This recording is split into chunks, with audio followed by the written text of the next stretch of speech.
Ever since 2014, Koba, the scarred, ruthless, and unstable bonobo ape who serves as the main antagonist in the reboot trilogy, has been labeled by many as pure evil. I mean, he's considered the most hateful ape in history, with a genocidal hatred towards humans. And throughout the reboot trilogy, we see Koba commit several atrocities and ruthless acts that suggest he's nothing other than pure evil. We see Koba attack Will Rodman, an innocent human, and try to kill him before being stopped by Caesar. He viciously ambushes Carver and beats him to death, taking his hat and lighter as trophies. Koba shoots Caesar and blames it on the humans, starting war between the apes and humans in the process. He ruthlessly murders Ash, Rocket's son, and commands the horrified apes looking on that he is their ruler now. I mean, you just take one look at Koba and it's hard not to call him anything other than pure evil. That dude is terrifying to look at. However, when you start to take a look at where Koba's hatred for humans comes from, and why he wanted vengeance so bad, it's apparent that Koba is not pure evil and in fact the opposite.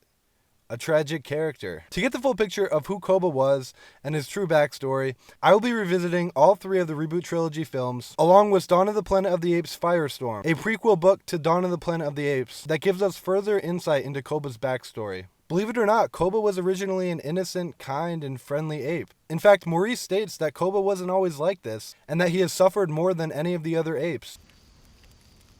Human work. Human work. Human work!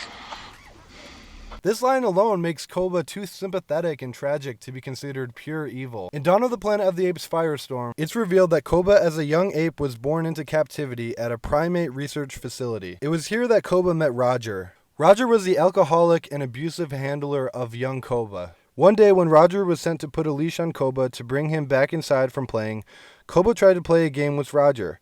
However, this only angered Roger, who verbally abused Koba into submission. As soon as Roger put the leash on Koba, he yanked it so hard it hurt the bonobo's neck, provoking Koba into jumping at Roger, albeit without hitting him. This only angered Roger more, and he continued to verbally abuse Koba more and more. Later that night, after drinking a large amount of alcohol, Roger, armed with a long, heavy sack of oranges, came into Koba's pen and began verbally abusing Koba for disobeying him. When Koba tried to back away, Roger hit him with the sack of oranges, knocking out the young bonobo. Before Roger could strike Koba again, Koba's mother attacked Roger, defending her son. She proceeded to bite Roger's hand. In retaliation, Roger beat Koba's mother with a sack of oranges until she retreated into the corner with Koba. Roger then stormed out, but the damage was already done, and Koba's mother died from internal bleeding suffered from Roger's beating. After this incident, the primate research facility where Koba was living was shut down. Koba was then sold to an abusive TV producer named Tommy. Here, Tommy forced Koba to do silly tricks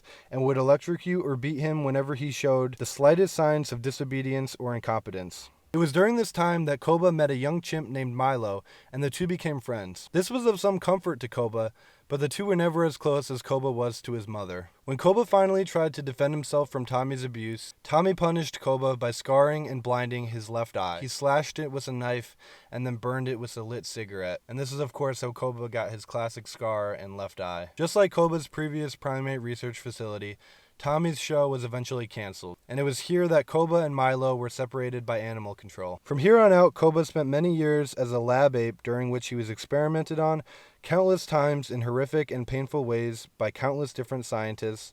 Otherwise, Koba was kept locked in cages and had no enrichment. These torturous years had a massive impact on Koba's mental health and even caused him to self-harm. He was sadistically taunted by Stephen Jacobs from Rise of the Planet of the Apes, who called Koba the ugliest ape in the world and told him he was nothing but an animal. This was Koba's breaking point with humanity, and it sealed his hatred for humans for forever. Koba and Caesar are polar opposites. They are yin and yang to each other. However, they are not opposites because one is good and one is bad. One is the hero and one is the villain, like many think. They are night and day from each other because of their differing upbringings with humans. Caesar grew up with Will Rodman and Will's father, Charles. They loved and nurtured Caesar, teaching him everything he knew. They treated him as a person, a living and breathing thing, and not like some circus animal like Koba was treated. It was impossible for Caesar to understand Koba's hatred for humans due to Caesar's positive experiences with them. just as it was impossible for Koba to understand Caesar's love for humans due to his awful history with them. Collectively, all of these experiences with humans make Koba's hatred and fear of humans understandable and rational. In the films, Koba's tragedy is brought up quite a lot and played for sympathy. This can be seen with Caesar and Maurice still sympathizing with him to an extent, even after his betrayal and death. In Dawn of the Planet of the Apes, when Caesar decides to help Malcolm and the humans, Koba is mentioned to feel genuinely hurt and confused and angry by Caesar's decision. Koba feels this way because he is genuinely hurt and can't process Caesar's rationale in the decision he made. He doesn't understand it. Koba doesn't lash out or betray Caesar because he's pure evil or power hungry. He believes he is doing the right thing for apes and thinks Caesar is truly wrong with his love for humans. After seeing May's actions in Kingdom of the Planet of the Apes, or even the Colonel's actions in War for the Planet of the Apes, maybe Koba was right.